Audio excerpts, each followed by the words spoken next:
తమిళనాడు పశ్చిమ బెంగాల్ అసెంబ్లీ ఎన్నికల పోలింగ్ కొనసాగుతుంది. బెంగాల్లో 152 స్థానాలకు తొలి విడత పోలింగ్ జరగగా తమిళనాడులో మొత్తం 234 నియోజకవర్గాల్లో ఎన్నికలు జరిగాయి. మరి కాసేపట్లో పోలింగ్ సమయం ముగియనుంది. పోలింగ్ కేంద్రాల వద్ద క్యూలైన్లో ఉన్న వారికి ఓటేసేందుకు ఎన్నికల అధికారులు అవకాశం కల్పిస్తారు. ఎన్నికల్లో రికార్డు ఓటింగ్ నమోదవుతుంది.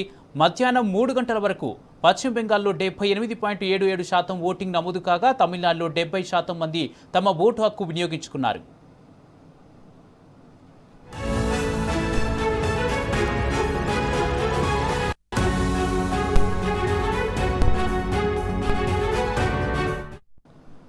బెంగాల్లో ముర్షిదాబాద్ ఘర్షణ మినహా మిగతా చోట్ల పోలింగ్ ప్రశాంతంగా జరుగుతున్నట్టు ఈసీ తెలిపింది.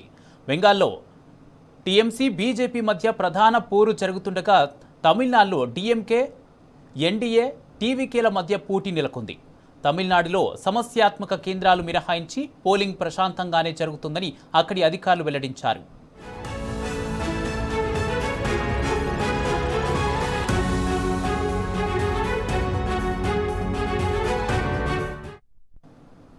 బెంగాల్లో 152 సీట్లకు ఎన్నికలు జరుగుతుండగా 1478 మంది అభ్యర్థులు బరిలో ఉన్నారు.